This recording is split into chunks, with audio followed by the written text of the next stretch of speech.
المؤمن مرآت المؤمن، یہ بخاری شریف میں حدیث آئی ہے اور مسلم شریف میں بھی حدیث آئی ہے۔ حضور پاک صلی اللہ علیہ وسلم نے ارشاد فرمایا، مومن مومن کا آئینہ ہے۔ اس حدیث مبارکہ کے اندر مومن کو آئینے کے ساتھ تشبیہ دی گئی ہے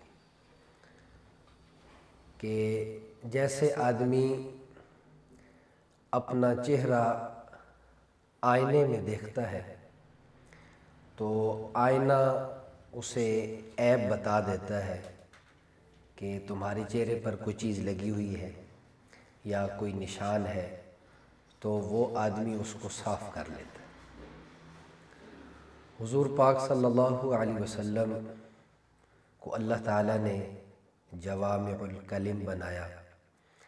آپ صلی اللہ علیہ وسلم مختصر بات ارشاد فرمایا کرتے تھے، اور اس مختصر بات کے اندر بے شمار اس میں علم کی باتیں، بے شمار اس میں خزانے، بے شمار اس میں سبق ہوا کرتے تھے۔ یہ اللہ تعالیٰ نے حضور پاک صلی اللہ علیہ وسلم کو صفت عطا فرمائی تھی۔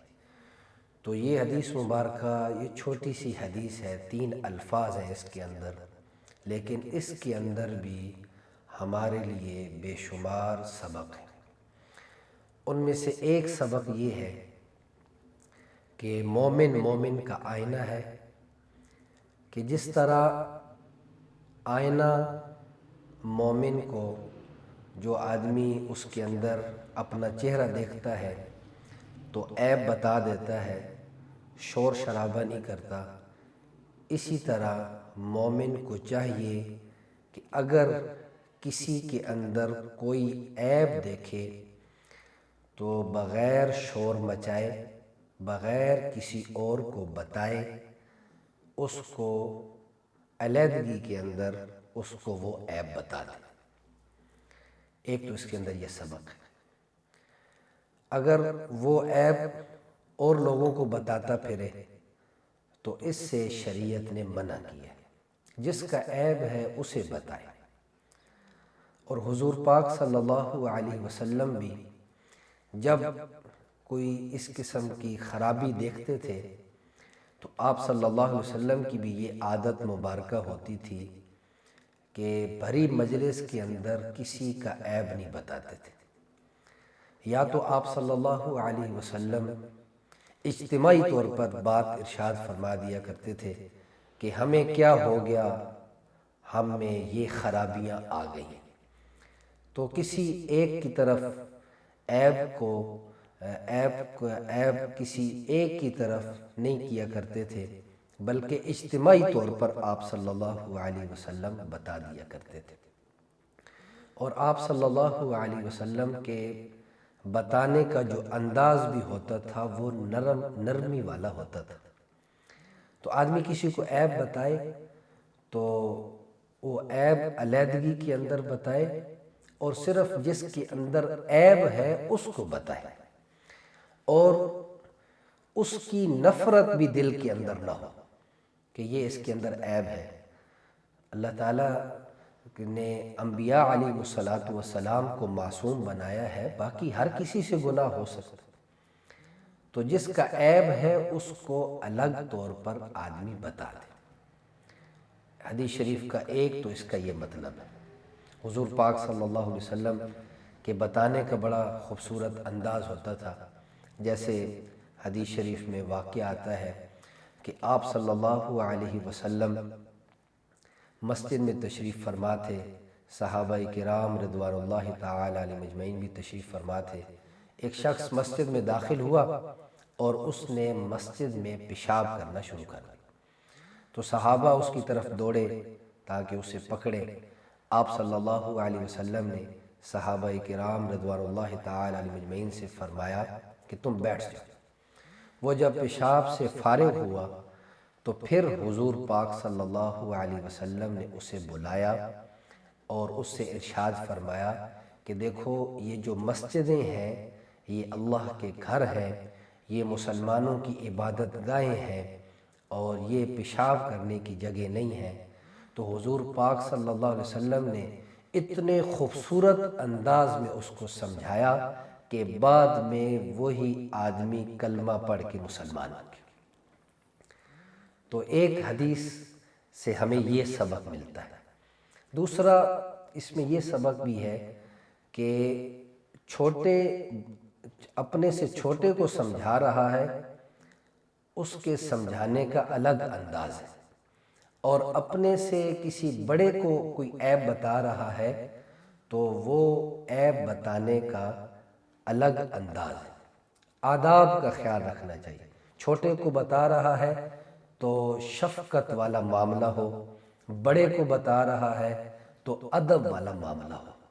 جیسے حضرت حسن حسین رضی اللہ تعالی عنہما کے بارے میں آتا ہے، اب ان کی حضور پاک صلی اللہ علیہ وسلم نے تربیت فرمائی تھی تو یہ بڑوں کا ادب کرنے والے تھے۔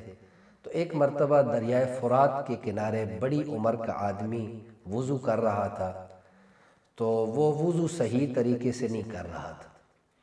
تو حسنین کریمین رضی اللہ تعالی عنہما نے دیکھا، تو اب بتانا تھا، ان کو سمجھانا تھا، لیکن اپنی سے بڑے عمر کے آدمی تھے، تو اب بڑے خوبصورت انداز میں سمجھایا۔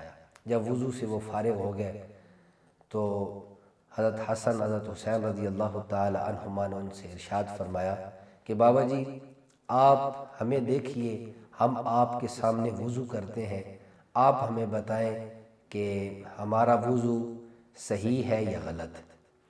تو ان کے سامنے پورا وضو کیا، سنت کے مطابق پورا وضو کیا۔ تو آخر میں وہ بابا جی کہنے لگے کہ وضو آپ دونوں کا صحیح ہے، وضو تو میرا صحیح نہیں تھا، میں نے وضو صحیح طریقے سے نہیں کیا تھا۔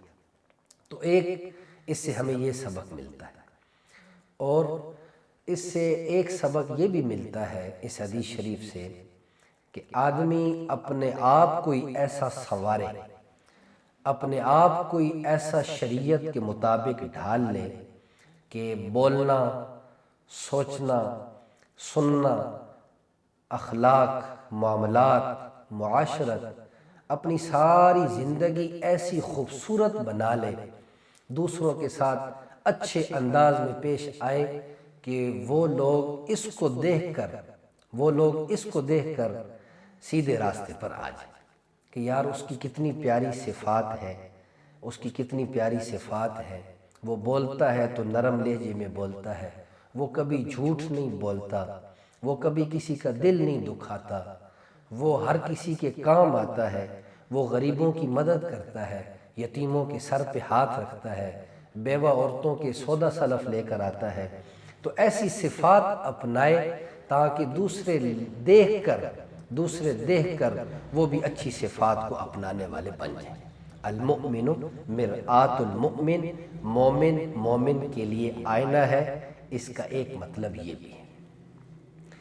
اسی طرح فرمایا کہ اس حدیث شریف کا ایک مطلب یہ بھی ہے کہ جیسے آدمی بار بار آئینہ دیکھتا ہے تو بار بار وہ آئینہ اسے عیب بتاتا ہے، لیکن آئینہ کبھی غصے میں نہیں آتا۔ آئینہ اسے یہ نہیں کہتا کہ میں پہلے تجھے بتا چکا ہوں، پھر تم سے یہ عیب دور نہیں ہوا، تم سے یہ غلطی دور نہیں ہوئی۔ تو بار بار سمجھاتا رہے۔ تو اس حدیث شریف سے یہ بھی ہمیں سبق ملتا ہے کہ آدمی کسی کو اگر بار بار سمجھانا پڑ جائے تو اچھے طریقے سے پیار محبت سے سمجھاتا رہے۔ صحابہ کرام رضی اللہ تعالی عنہم اجمعین نے جو پوری دنیا کے اندر دین پھیلایا ہے، انہوں نے دین پھیلانے کے آداب بھی سیکھے ہوئے تھے کہ وہ کئی صحابہ کئی ملکوں کے اندر گئے ہیں، لوگوں نے صرف ان کے اخلاق دیکھے، لوگوں نے صرف ان کے معاملات دیکھے، ان کی تجارت دیکھی اور ان کی عبادات دیکھی، ان کی اچھی صفات دیکھیں، صرف ان صفات کو دیکھ کر ہی باقی لوگ اسلام میں داخل ہو گئے۔ تو اس حدیث شریف سے ہمیں یہ سبق ملتا ہے کہ ہم مومن کے ساتھ اچھا سلوک کریں۔ اللہ تعالیٰ عمل کرنے کی توفیق عطا فرمائے۔